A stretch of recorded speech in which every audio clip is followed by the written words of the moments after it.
Hello everyone. Today we're going to wrap up our discussion of gas laws by talking about Avogadro and Graham's laws.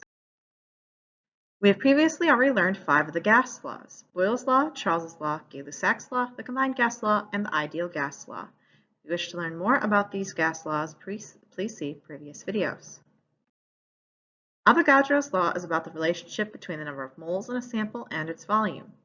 The formula is V is proportional to N. That symbol there is lowercase alpha, which is used to symbolize is proportional. You'll notice this is not a formula you can really do a calculation with. It is more a statement of a relationship. Volume and moles have a direct or linear relationship. As one gets bigger, so must the other.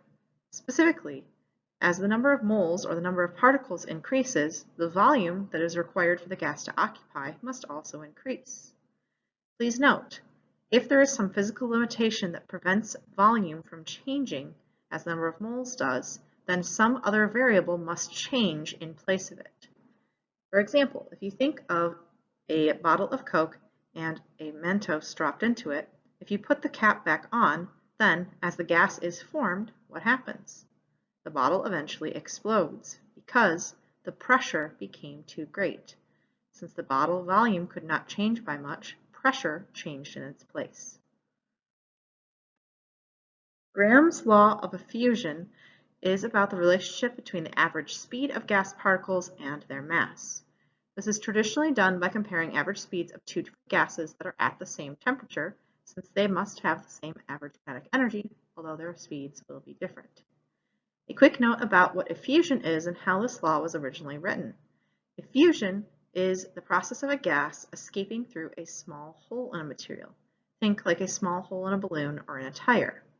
This is not quite the same as diffusion, which is more of a general movement or spread of particles through random motion. However, what is discussed here about effusion is also generally true for diffusion. Graham's law of effusion has the formula: the square root of m sub a over m sub b equals V sub b over V sub a, where the capital M's in this case represent the molar mass for the gases that are being compared, with A and B corresponding to the symbols for different gases, and V is the velocity or speed. Specifically, this is talking about an average speed. Traditionally, the V's are not independently solved for. Usually, their ratio, V sub b over V sub a, or the relative rate of effusion, is one of the things that you could solve for. You also could theoretically solve for the molar masses. We will now show 2 different example calculations using Graham's law of effusion. An example calculation: determine the relative rate of effusion for samples of nitrogen gas and argon gas that are at the same temperature. We have our formula for Graham's law of effusion. Because it does not specify which one I want to do, I can set them up in either order. I'm going to set up my relative rate of effusion so that it is the rate of nitrogen versus the rate of argon. So V of N2 over V of AR is equal to the square root of the molar mass for argon over the molar mass for N2. We are solving for V of N2 over V of AR. So let us plug in what we know. We can determine the molar masses for argon and N2 by using the periodic table. Argon is a noble gas whose average atomic mass is 39.95 grams per mole, so we'll plug that in. N2 is 2 nitrogens, so it'll have a mass of 28.02 grams per mole. Now, we use algebra to solve for the relative rate of effusion, V over V. Relative rate of effusion is 1.19. However, this number does not have a unit. It is arbitrary units, if you must assign one. And I'm not 100% sure what this means. So, for this kind of example, I should make a final statement about what this number means. Because of how we set it up, this is the relative rate of nitrogen versus argon.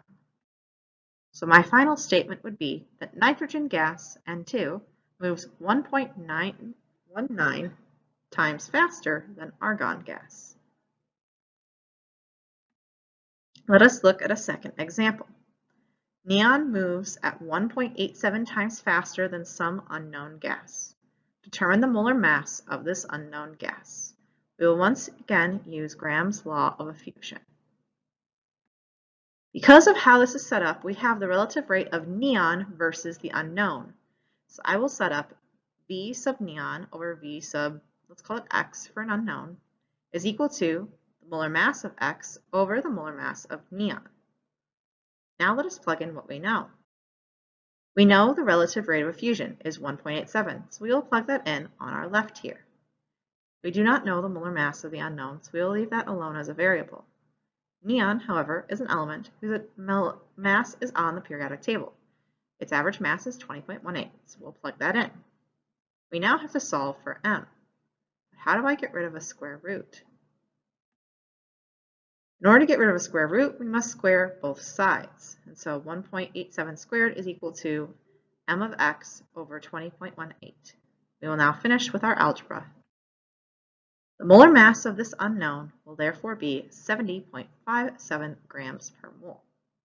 An extension that could be asked for this question is to then identify a possible identity for the gas. Usually, in order to do so, I would need to have a selection of gases to choose from. For example, I know that chlorine gas has a mass of 70.7, so this could be referencing chlorine, but I don't know for sure. There are many other gases that have masses similar to this. I would need to see a list of possible gases before I make a selection of what the unknown could be.